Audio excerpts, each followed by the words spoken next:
আত্মীয় শিক্ষক নিয়োগের আমরা জোর দাবি করছি। কারণ আল্লাহ সুবহানাহু ওয়া তাআলা তিনি প্রথমেই ইসলামের যে শিক্ষার যে গুরুত্ব দিয়েছেন, সর্বপ্রথম ওহী অবতীর্ণ হয়েছে শিক্ষার ব্যাপারে। আল্লাহ রাব্বুল আলামিন তার নবী মুহাম্মদ রাসূলুল্লাহ সাল্লাল্লাহু আলাইহি ওয়াসাল্লামকে প্রথম যে নির্দেশ দিয়েছেন, প্রথম যে কুরআন অবতীর্ণ করেছেন, প্রথম যে আল্লাহর ওহী অবতীর্ণ করেছেন তার উপরে, সেটিতে বলা হয়েছে ইকরা বিসমি রাব্বিকাল্লাযী খলাক। অর্থাৎ জ্ঞান অর্জন করতে হবে, পাঠ করতে হবে, শিক্ষা অর্জন করতে হবে। আর এই শিক্ষার ক্ষেত্রে আল্লাহ রাসূল সাল্লাল্লাহু আলাইহি ওয়াসাল্লাম ছোট থেকেই, শিশুকাল থেকেই প্রত্যেকটি তার নিজের শিশু, তার নিজের ভাতিজা, তাদেরকে সকলকে শিক্ষা দিতেন। সাহাবায়ে কেরামদের ছোট ছোট বাচ্চাদেরকে মসজিদে নিয়ে গিয়ে ঘাড়ের উপরে রেখে দিয়ে তাদেরকে সালাতের দিকে আহ্বান করতেন, শিক্ষা দিতেন। আল্লাহ রাসূল সাল্লাল্লাহু আলাইহি ওয়াসাল্লাম আব্দুল্লাহ ইবনে আব্বাসকে বলছেন যে ইয়া গোলাম ইন্নী উআল্লিমুকা বিল কালিমাত, আমি হে বৎস আমি তোমাকে এমন কিছু শিক্ষা দেব যে শিক্ষা তোমার সারা জীবনের একটি মাইল ফলক হিসেবে হবে।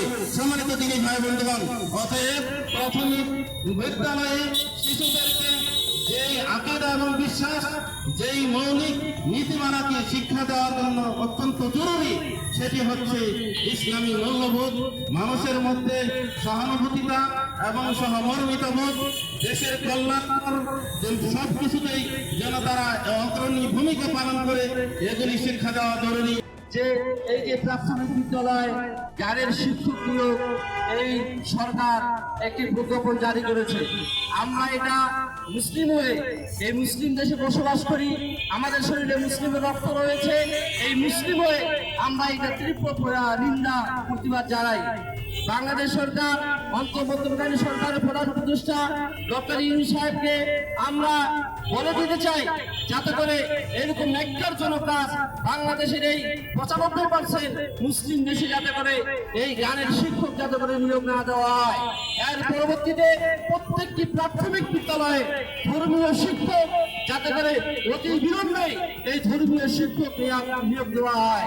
এই ধর্মীয় শিক্ষক নিয়োগ দেওয়া হলে আমাদের সন্তানেরা ধর্মীয় শিক্ষায় শিক্ষিত হয়ে দিন এবং সমাজকে তারা ইসলামের আলো আলোকিত করবে।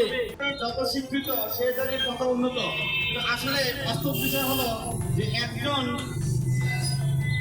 ব্যক্তি সে যত শিক্ষিত হোক না কেন, তার মধ্যে যদি ধর্মীয় শিক্ষা যদি না থাকে, তাহলে এই শিক্ষা তার কোনো কাজে আসবে না। যদি ধর্মীয় শিক্ষা যদি না থাকে, তাহলে সে একজন জেনাকার হবে,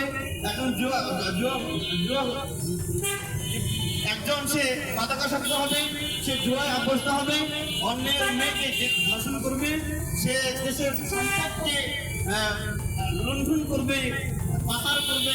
এজন্য একজন ধর্মীয় শিক্ষক প্রতিটি বিদ্যালয়ে আবশ্যক। আমরা আমাদের স্থান থেকে জোরালো দাবি জানাই, যেহেতু আমাদের দেশে সংস্কারমূলক কাজ চলছে, এই সংস্কারমূলক কাজের অংশ হিসেবে ধর্মীয় শিক্ষক প্রতিটি বিদ্যালয়ে দেওয়ার জন্য আমাদের জোরালো আবেদন। আল্লাহ রাব্বুল আলামিন করেছে যে প্রাথমিক পর্যায়ে গান ও নাচের শিক্ষক নিয়োগ দেওয়া হবে। আমরা 90% বা তারও বেশি লোক শতকরা মুসলমান এই দেশে বসবাস করি। আর আমরা এটা বিশ্বাস করি, একজন মানুষ যখন ইসলামী অনুসরণ করবে, সে মানবিক হবে, তার চরিত্র সুন্দর হবে, সে দেশপ্রেমিক হবে, সে অত্যন্ত ভালো মানুষ হিসেবে গড়ে আসবে, সে অন্যের উপকারে আসবে, সে সমাজের উপকারে আসবে। অতএব এটি একটি মানবিক দাবি, এটি একটি ধর্মীয় দাবি। এতগুলো মানুষের সমর্থনকে উপেক্ষা করে যেখানে গান এবং নাচের শিক্ষক নিয়োগের যে প্রজ্ঞাপন জারি করা হয়েছে, এটিকে বাতিল করা হোক।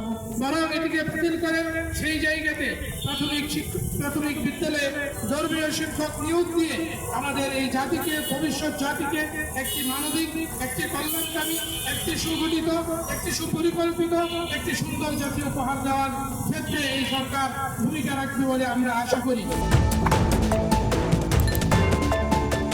দিনাজপুর টিভি, মানুষের জীবনের কথা বলে।